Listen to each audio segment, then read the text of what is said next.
BBA, BCA, BCom computer కోర్సులో 100% placement లభించే ఏకైక డిగ్రీ కాలేజ్ కూకట్పల్లిలోని I3 డిగ్రీ కాలేజ్ 8367215215. నమస్తే, నేను Keshav. Welcome to Suman TV. Kannada సినీ పరిశ్రమని ఓ శాపం వెంటాడుతుంది. ఎవరో ఒకరు, అది కూడా స్టార్ హీరో లేదా హీరోయిన్, ఏదో ఒక కేసులో ఇరుక్కున్నటువంటి పరిస్థితి గత కొంతకాలంగా చూస్తున్నాం. ఇప్పుడు అభిమాని హత్య కేసు విషయంలో అభిమానిపై పెంచుకున్నటువంటి దురభిమానమా, లేదంటే అభిమాని చేసినటువంటి అత్యుత్సాహమా, ఏదైతే కారణం కావచ్చు, కానీ అక్కడ జరిగినటువంటి సంఘటన మాత్రం చట్టపరంగా చర్య తీసుకోవాల్సిన అనివార్య స్థితి ఏర్పడింది. అసలు ఏం జరిగింది, ఎందుకు కన్నడ సినీ పరిశ్రమలో ఇలాంటి సంఘటనలు జరుగుతాయి, ఈ అంశాలని పైన విశ్లేషణ చూద్దాం. మనతో పాటు ఫిలిం క్రిటిక్, సీనియర్ జర్నలిస్ట్ ప్రభు గారు. నమస్కారం. ఈ కన్నడ సినిమా పరిశ్రమలో ఏదో ఒక రకమైనటువంటి న్యూస్, ఆ మధ్య డ్రగ్స్ కేసు కావచ్చు, అలానే కొన్ని పర్సనల్ ఇష్యూస్ పైకి రావడము, ఇప్పుడు ఈ దర్శన్ అతను చేసినటువంటి ఈ ఘటన, ఇది ఒక హత్యోదంతం. సో నేరస్తులు ఎవరనేది కోర్టులు డిసైడ్ చేస్తాయి కాబట్టి అసలు దీనికి లీడ్ చేసినటువంటి పరిస్థితులు ఏంటి, ఒక హీరోయిన్ని A1గా కేసు కట్టాల్సినటువంటి పరిస్థితి ఎందుకు వచ్చింది? అంటే ఒక కన్నడ ఇండస్ట్రీ అని కాదు, ఇలాంటి సంఘటనలు అన్ని ఇండస్ట్రీస్లో చాలా జరుగుతుంది. ఈ రోజు తమిళ సూపర్ స్టార్ MGR గారి మీద హత్య 1967లో జరిగింది. MR రాధా చేసినటువంటి హత్యాయత్నటువంటిది. తర్వాత చాలా సంఘటనలు జరుగుతూ ఉంటాయి. అయితే ఒక పర్టికులర్ ఇండస్ట్రీ కంటూ మనం అడాప్ట్ చేసి మాట్లాడలేము. కానీ సరే, ప్రస్తుతం వరుసగా 2-3 ఇన్సిడెంట్స్ వరుసగా జరుగుతుంది. కన్నడ ఇండస్ట్రీ అనేటువంటి కొంచెం ఇబ్బందికరమైన సిచ్యువేషన్ లో పడినటువంటి మాట వాస్తవం. దీనికి సమాధానం కూడా ఎవరు చెప్పలేని పరిస్థితిగా ఉంది అక్కడ. ఎందుకంటే Kannada film chamber of commerce, Karnataka film chamber of commerce అధ్యక్షుడు సురేష్ గారు కూడా మాట్లాడటం జరిగింది. ఆయన కూడా అదే చెప్పాడు, ఒక నిస్సహాయమైనటువంటి స్థితి, దర్యాప్తు జరుగుతుంది కాబట్టి మేము ఎవరి మీద ఏమీ కామెంట్ చేయలేనటువంటి పరిస్థితిలో ఉన్నాము.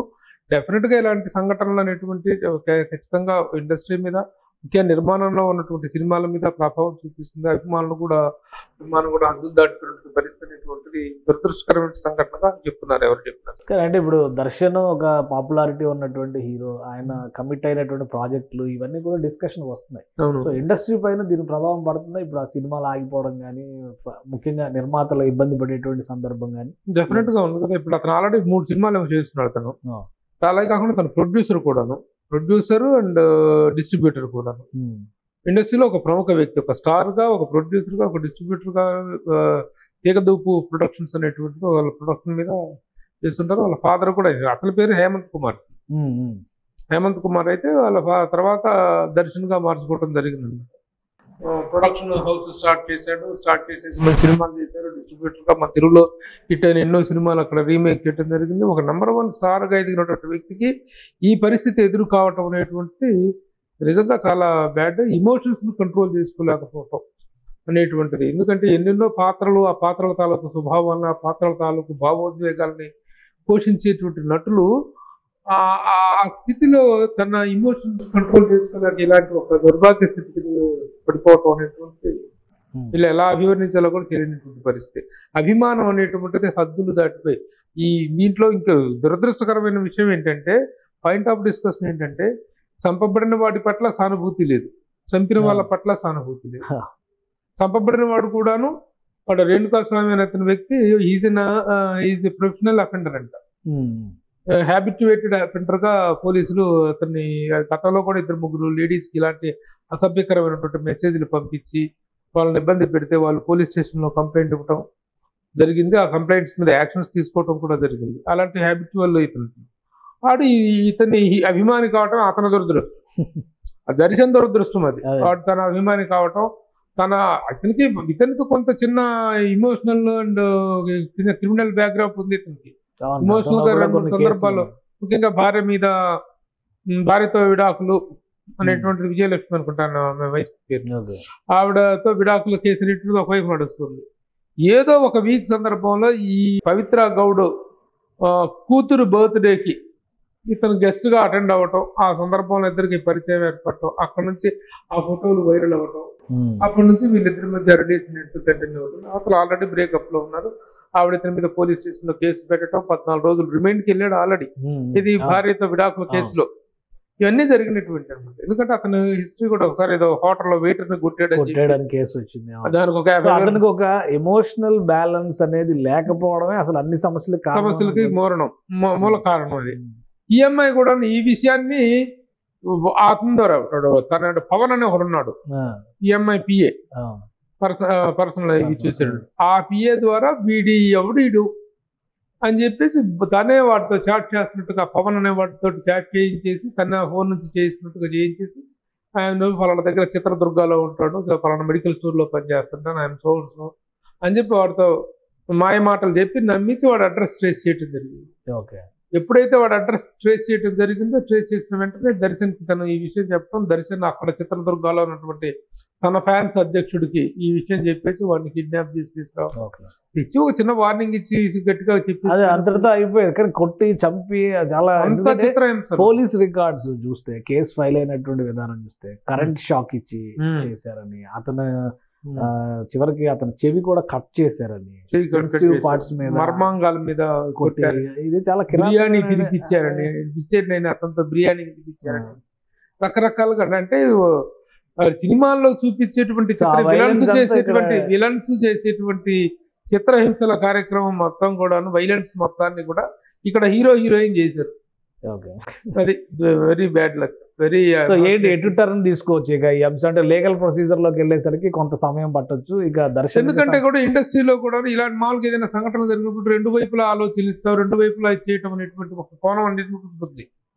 ఏం జరిగింది పాపం, ఎటువైపు రెండు వైపులా సానుభూతి పాత్రమైనటువంటి పాత్రలు లేవు.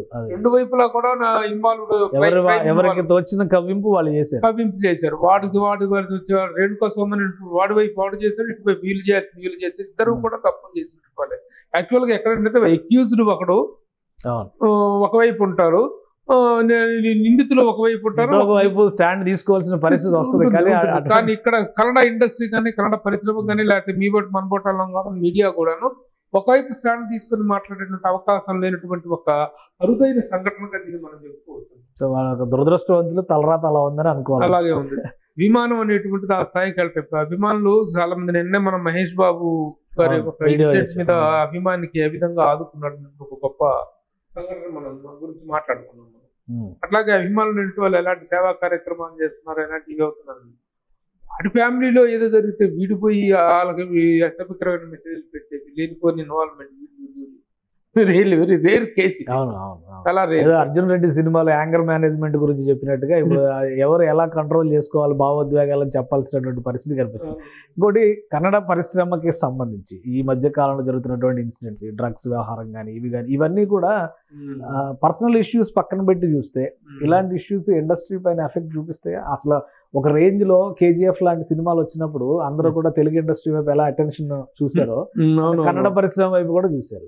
ఈ ఇన్సిడెంట్స్ మొత్తం డిఫేమ్ చేసినట్టుగా అనిపించట్లేదా?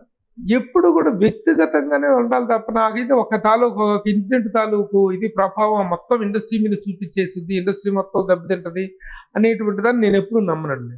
ఒక పర్టికులర్ ఇష్యూ జరిగితే ఆ ఇష్యూ తాలూకు వ్యక్తుల మరొక మాట్లాడాలి తప్ప, ఇండస్ట్రీ అనేటువంటి ఒక పెద్ద వ్యవస్థ, ఒక గొప్ప వ్యవస్థ, చిత్ర పరిశ్రమ అనేటువంటి ఒక గొప్ప వ్యవస్థ. దీంట్లో ఎవరో కొందరు వ్యక్తులు తప్పులు చేసిన మాత్రం ఆ మొత్తాన్ని ఇండస్ట్రీకి ఆపాదించేసి అబ్బో ఇండస్ట్రీ పరువు పోయింది, ఇండస్ట్రీ అట్లా అయిపోయింది, ఇండస్ట్రీ మరి ఒక్క విషయంలో ఒక్క వ్యక్తి తప్పు చేసినటువంటి విషయంలోనే పరువు పెట్టేది. ఎంతో మంది గొప్ప వాళ్ళు, ఎంతో మంది గొప్ప గొప్ప మహానుభావులు, మహామహులు, శబ్ద ప్రతిష్ఠులు నిర్మించినటువంటి వ్యవస్థ అనేటువంటి దాని పరువు అంత మాత్రానికి పోతుందా? ఆ మాత్రానికి పోయే పరువు అదొక పరువు కానే కాదు. అసలు ఆ విధంగా ఆలోచిస్తున్నట్టు కరెక్ట్ కాదు.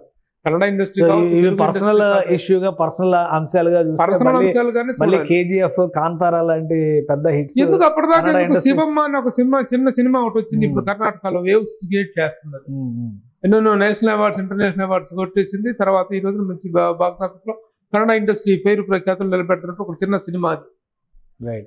కాబట్టి ఒక సినిమాల వల్ల సినిమాలు ఆడితే ఆ సక్సెస్, ఆ పేరు అనేటువంటి దాన్ని ఎంజాయ్ చేస్తాం తప్ప వ్యక్తులు చేసే పనుల వల్ల ఏ పరిశ్రమకు కూడా వచ్చే నష్టం ఏం లేదు. ఇక్కడ కూడా డ్రగ్స్ కేసులు చాలా వచ్చినాయి మన ఇండస్ట్రీలో కూడా, మన తెలుగు ఇండస్ట్రీలో కూడా. అంత మాత్రం తెలుగు ఇండస్ట్రీ పరువు పోయిందనుకోవటం అది పిచ్చి మాట. అది ఆ వ్యక్తుల పరువు పోతుంది, ఆ వ్యక్తుల తాలూకు ఇన్వాల్వ్మెంట్. తెలుగు ఇండస్ట్రీలో ఇలా బాహాటంగా జరిగిన ఇన్సిడెంట్స్ చాలా రేర్, వెరీ రేర్. చాలా అంటే ఇంటర్నల్ గా ఇష్యూస్ ఉంటే వాటికి ఏదో లింక్స్ దొరికి ఫోన్ కాల్స్ ద్వారా దాని ద్వారా ఇంకో కేసులో పట్టుబడిన వాళ్ళు ఈ రూట్స్ ఇస్తే తప్పితే వచ్చినే లేవు. బట్ ఫార్చునేట్లీ తెలుగు ఇండస్ట్రీలో అయితే అలాంటివి ఎక్కువ లేవు.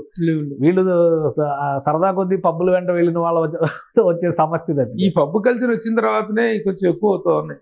రైట్ థ్యాంక్ యూ ప్రభు గారు, మీ అభిప్రాయాలను తెలియజేసినందుకు. ఇది పరిశ్రమ పైన పెద్దగా ప్రభావం చూపించేటువంటి అంశంగా ఇది కనపడకపోవచ్చు. అయితే వ్యక్తిగతంగా భావోద్వేగాలు నియంత్రించలేని స్థితి అటు దర్శన్ని, పవిత్ర గౌడని, చివరికి అభిమానిగా ఉన్నటువంటి రేణుకాస్వామి ప్రాణాలు కోల్పోయే వరకు తీసుకొచ్చిందని ప్రభు గారు అన్నారు. ఇక కన్నడ పరిశ్రమకు సంబంధించి ఇప్పటికీ మంచి సినిమాలు వస్తున్నాయి కాబట్టి రాబోయే రోజుల్లో మరిన్ని సినిమాలు మనం ఎక్స్పెక్ట్ చేయొచ్చని ఆయన చెప్తున్నారు. ఇది special discussion. Keep watching. Suman టీవీలో మీ పర్సనల్ అండ్ బిజినెస్ ప్రమోషన్స్ కోసం కింది నెంబర్కి కాంటాక్ట్ చేయండి.